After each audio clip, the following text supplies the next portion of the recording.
What is up, YouTube? I'm Nintendo Man 64, bringing you another episode of Yu-Gi-Oh! The Eternal Duelist Soul. One thing I forgot to do last episode was explain exactly how to get passwords. If you have a Yu-Gi-Oh! Card at your disposal, or you have a computer at your disposal, if you have a computer, go to Google Images and look up any Yu-Gi-Oh! Card you can possibly think of. And when you find it, you will look at the bottom left-hand corner of the card. You will see a series of numbers. This numbers, I don't think this was its intent, but I believe these numbers will allow you to get any monster you want that you can possibly get. Not all passwords work though, because this game again came out in 2001, so the newer the card, the less likely it will work. Now this is an old card and an old favorite to a lot of Yu-Gi-Oh players, especially myself. This is the Mighty Lajin, the mystical genie of the lamp. A very powerful monster, and that, along with several other cards I used to boost my team, and I will be adding many of these cards. But first, we're gonna subtract. Actually, we're gonna subtract a couple of monsters first. Specifically, monsters that I don't believe we're gonna have much of a use for, such as the illusionist faceless mage here, who's gonna go into the trunk. The King of Yami Makai, I think he can stay.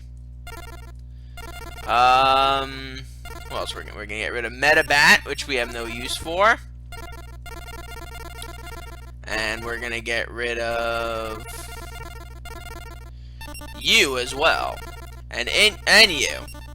And in your places, we are going to add a bunch of other monsters to our lineup, including the Gemini Elf, the Giant Soldier of Stone, Harpy's Feather Duster, Horn of the Unicorn, Lajin, the trap card Mirror Force,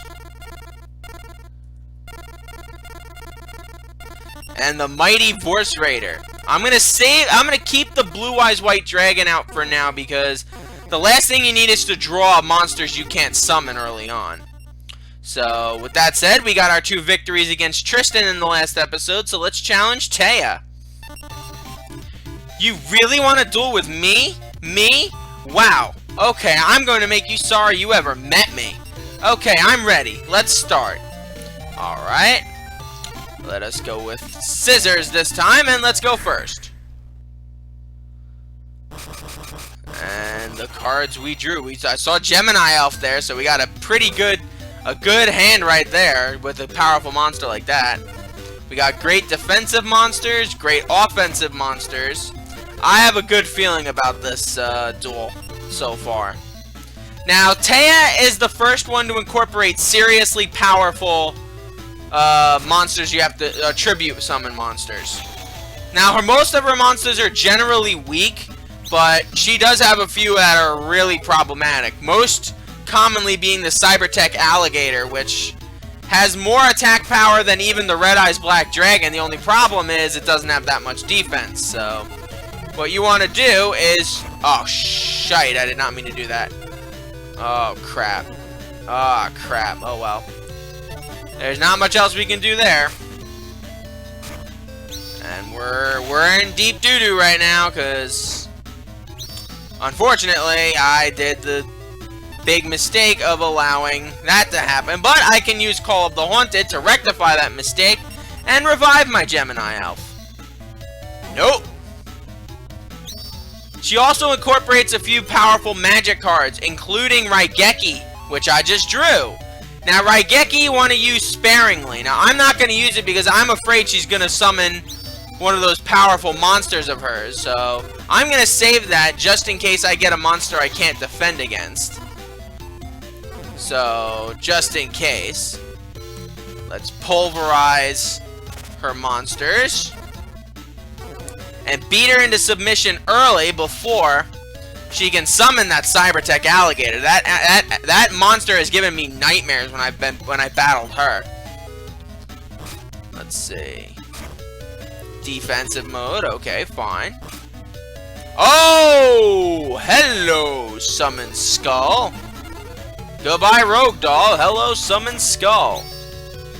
I would have ordinarily done the Aquamador, but again, this is one where you do not want to make a big mistake with this one, because if you make a mistake in this duel, Taya can make you pay for it. As you can see right there, I just paid for it not big time. I just paid for it a little bit. But had I not summoned the Summon Skull that turn, she may have flipped the tables and gotten that Cybertech Alligator out. Not the last thing you need is that. Ooh, La Jin early on too. But because I see no reason not to, we're gonna use Raigeki. We are poised for victory right now, and I believe I'm not doing the full math right now, but I believe we're about to win this duel. Let's see. Oh, most certainly we're gonna win this duel right now. So we got a very good hand early on, and that's the key to winning a lot of Yu-Gi-Oh duels. More than like skill or anything. It takes a lot of luck. It's very much like a basic card game, like a poker or something, Oops, I lost. I'll ask Yugi to take a look at my deck again. Alright. I don't think I read the rest of that, but we'll read that afterwards. Because it's Taya, let's use the Magician of Fate, the Mystical Elf. And nothing there that's seriously worth it. This purple monster is a fusion monster, which you have to use 2 other monsters to manage to get. Unfortunately, it's not that powerful. So, we're not going to worry about that right now. Let's get back. I got this deck from Yugi. I was told that my magic cards and my monster cards weren't balanced, so I switched things around a bit. Alright, we're going first again.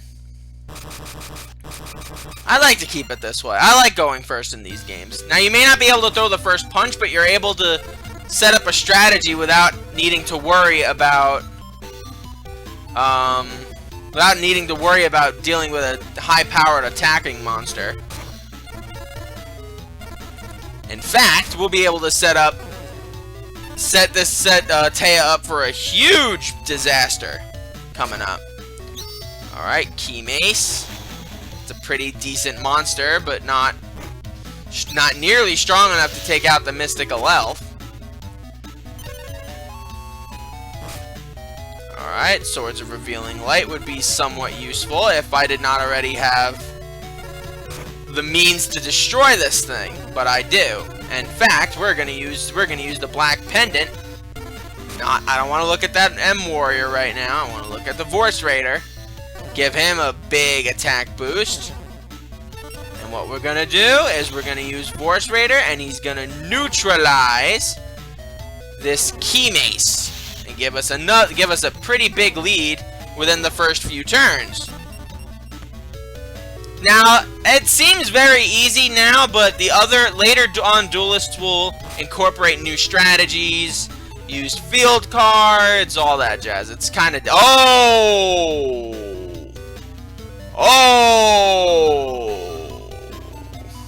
Yes! Magic Jammer. Now, Magic Jammer, by sacrificing 1 card from our hand, which we're going to use this one, we can neutralize the Raigeki and prevent it from being used on us. So you always want to be able to do that. Now, Graceful Charity allows her to draw 3 cards, but she must also discard 2, so it's somewhat Graceful Charity. And Change of Heart, oh boy. Oh boy. That ain't good. That ain't good at all. And I'm about to lose a good chunk of my life points. Luckily, she used Water Emotics, so it's a worst case scenario would have been she would have sacrificed my monster to get Cybertech Alligator out. But I think she knows I've got the cards to make her panic. So let's get back to what we were doing and neutralizing this monster. I'm using that word a lot in this LP. Neutralize. Neutralize. Neutralize.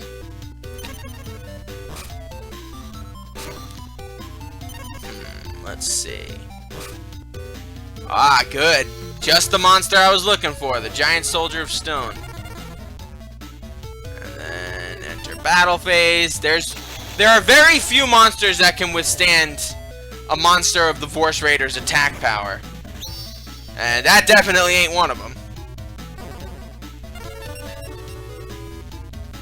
I did want to play Nightmare Troubadour first, but it doesn't really. Both my DS cartridge and the ROM on my computer do not want to work right now. It won't. My DS won't read the. First off, my DS won't read the pack that it has that the Yu-Gi-Oh is, the game pack thing or whatever it is. Cartridge. There you go. That's better.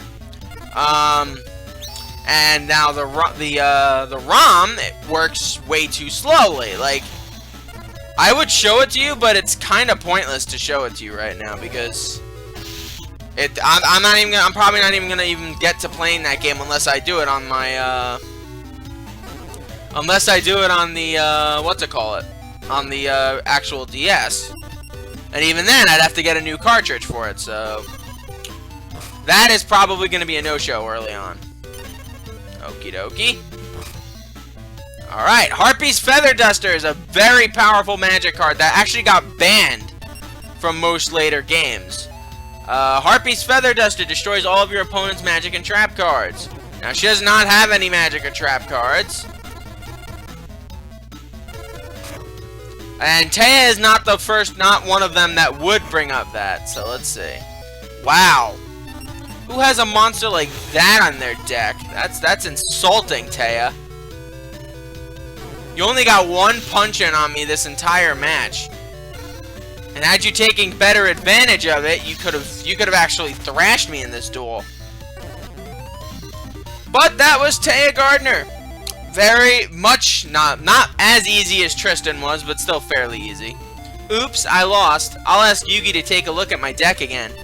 I'm telling you, next time I will definitely win. No, you won't.